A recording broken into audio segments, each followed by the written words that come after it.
Hey everyone, this lecture goes along with chapters 8, 9, and 10 in the Ward book, and we're going to start off by talking about insights into our clients' perceptions. There is a big difference between empathy and sympathy, and typically what social workers are looking to display is empathy and not sympathy.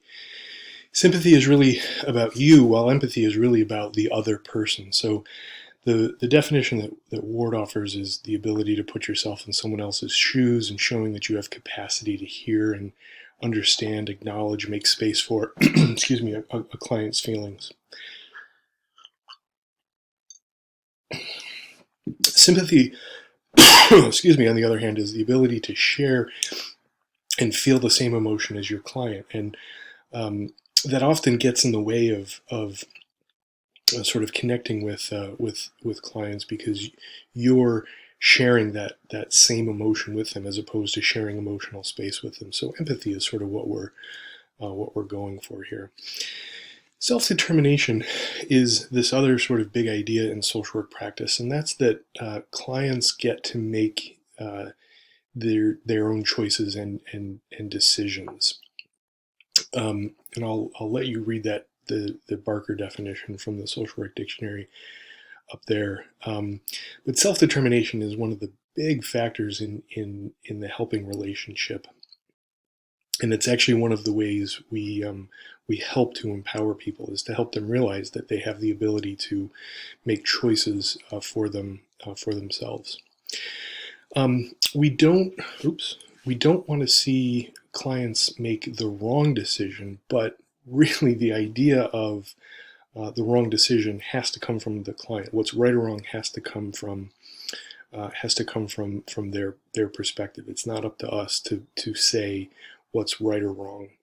We may be able to give guidance or suggestion or resources or talk about consequences, but it's the client who gets to say that's the right choice or that's kind of the wrong choice. If clients are making sort of the bad choice, or a choice that ultimately is the one that you think might be harmful, the things that we typically say are, well, I'm going to help you get resources. I'm going to support you through it. If it doesn't work out, let me know, and we'll regroup and talk about another option. Because sometimes clients do make choices that we wouldn't necessarily make for ourselves, or we wouldn't necessarily want them to make, but they're their decisions. And as I said, this is sort of part of the empowerment process. So the things that we should probably avoid saying are things like, I think you're making a poor decision. You're on your own since you're making that decision. I never would have chosen that. These are sort of judgmental things. They're very blaming things. And that middle one there, you're on your own, kind of suggests an end to the helping relationship, which also isn't something we necessarily want to communicate accidentally. We want to do that pretty deliberately.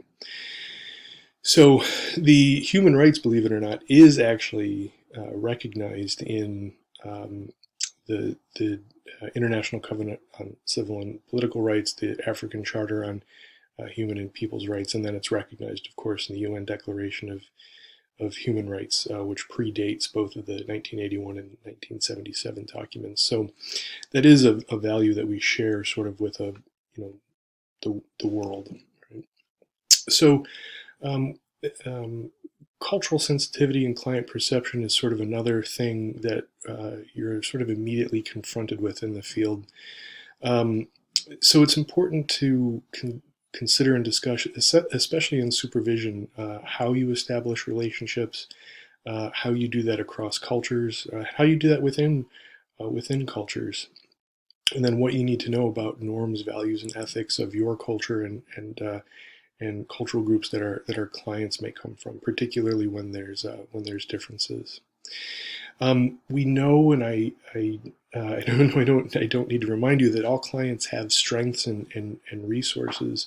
Their culture, cultural resources are part of that. Self-determination is of course part of that. The Ward and Mama book does mention a bunch of theories that you may want to think about using sort of for your own theoretical perspective, something that you'll form kind of throughout the MSW program. But some of these strengths-based theories are Maslow's hierarchy of needs, the strengths perspective, and the resiliency theory.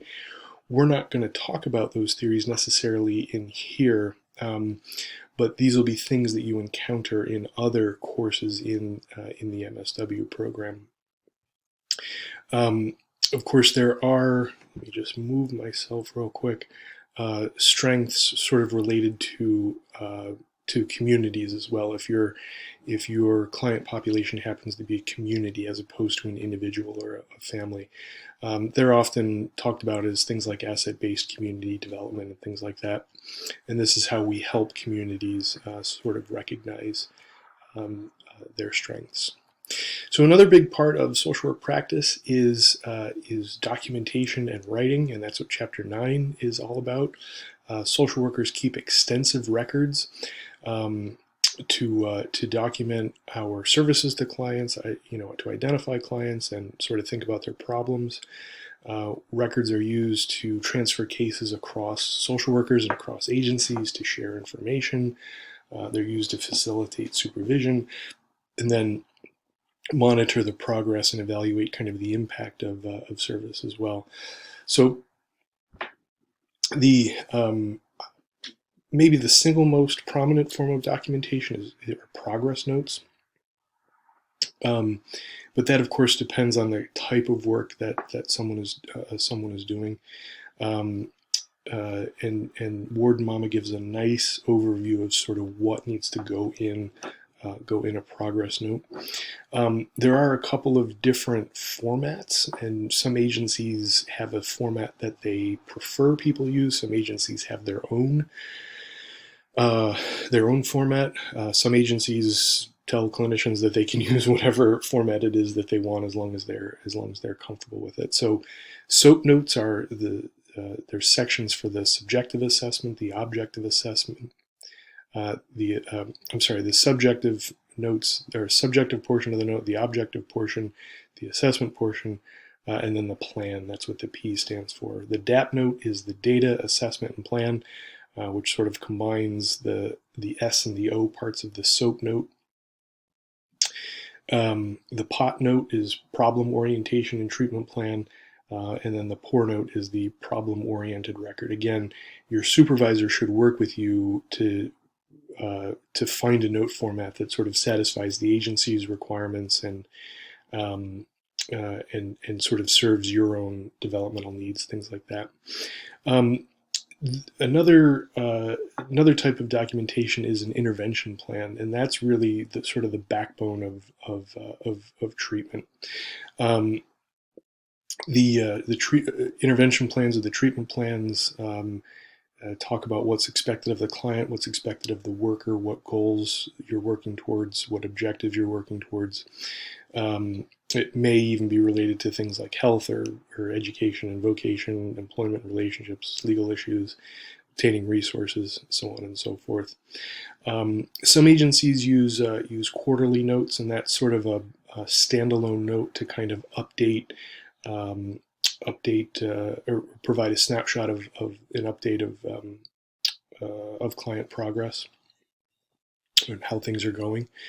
And there's other types of documentation as well: discharge summaries, letters, administrative memos and notes and emails and things like that, grant writing, and process recordings, all of which you may encounter over the course of your career as a social worker.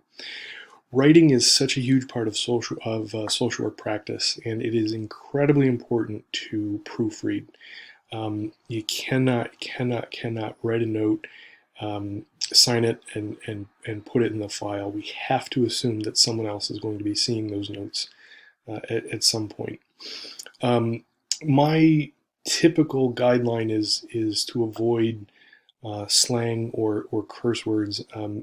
Some agencies have different expectations, and as always, follow the agency expectations as opposed to mine. But I typically view notes as a sort of professional record, a professional, record of engagement and assessment and intervention and things like that. So, so I do my best to keep them professional. But again, that's only because of the agencies I've worked in. If your agency has a different perspective, by all means, follow their perspectives or their guidelines. As I said, it's incredibly important to proofread. Clarity is also key. Short sentences. Don't use words that you don't know. It's best typically to lay out things in order of time. The time of a session or something like that. That helps to sort of keep things organized. Under no circumstances should false documentation ever be created. It's illegal. I've seen people lose jobs for it before, so don't do it. The other thing that should be avoided is plagiarism. It is hard to plagiarize notes. But each note should sort of be unique, because each session, each interaction with the client is sort of going to be unique. That's not to say that there aren't going to be commonalities among all of your notes. There will be, but they shouldn't be sort of copied verbatim from somewhere else. So a big part of the Warden Mama book is also to sort of orient you to some of the theories that you may want to use during the course of your social work career. Social workers use theory to sort of orient themselves to the world. It simply provides a way to think about the world. The theory that I tend to see the world, or theory through which I tend to look at the world, is a very behavioral theory. So behaviors are reinforced or punished.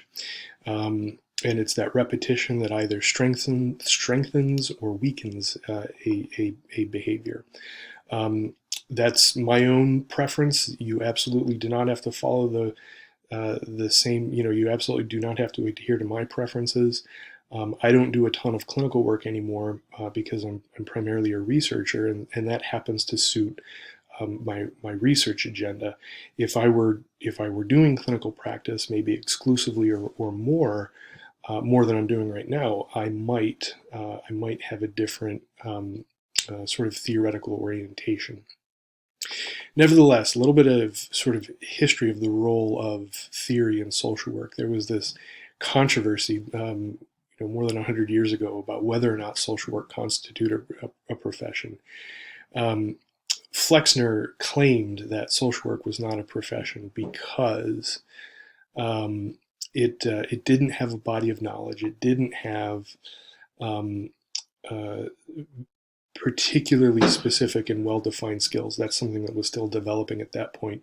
And it didn't have really sort of a formal body of ethics. And it was actually, interestingly, in the next sort of 30 to 40 years that all of those things started to develop for the social work profession. And today, there's no question in anyone's mind that social work sort of constitutes a profession.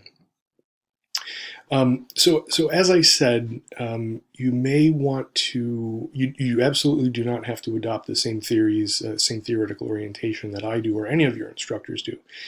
You should pick the theory that sort of resonates the most with you, and these are things that you'll be exposed to sort of throughout the MSW program. You may want to start off by using a theory that your supervisor uses, or one that's very close to it. You may also, it's also okay if you have a theory that you think you're interested in as well. Some social workers ultimately develop an eclectic style, which is sort of the sort of combining a couple of different pieces of different theories.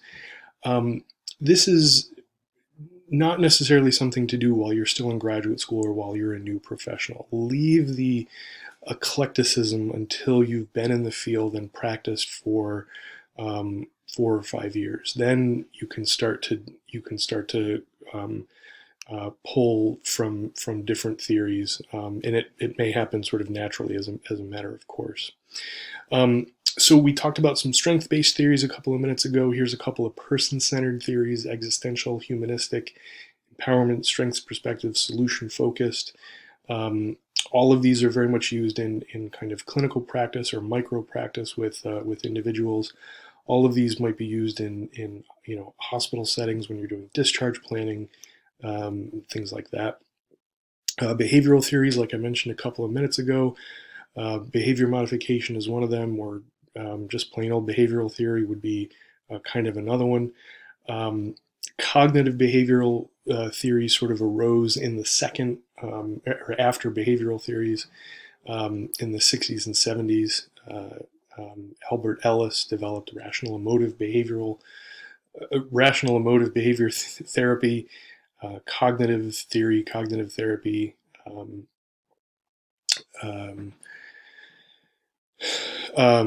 There was task-centered dialectical was developed in the 90s. Motivational interviewing developed in the 80s, primarily for alcohol use, and then sort of in my mind, one of the most maybe one of the most widely used theories and therapies is cognitive behavioral, which, as I said, sort of came in the wake of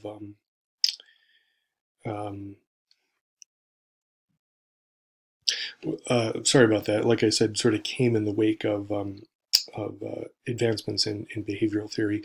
So Aaron Beck was the guy who developed the cognitive behavioral therapy and sort of complementary theory. And as I said, it's pretty widely used. So I believe a couple of psychodynamic theories. These were developed sort of by Freud and his students, but the drive and motivation theories, ego psychology, interpersonal object relations, and psychodynamic. These were all, as I said, sort of developed by Freud and his students. So, as I said, you should be open to learning about different theories and sort of be on the lookout for one that sort of resonates with you.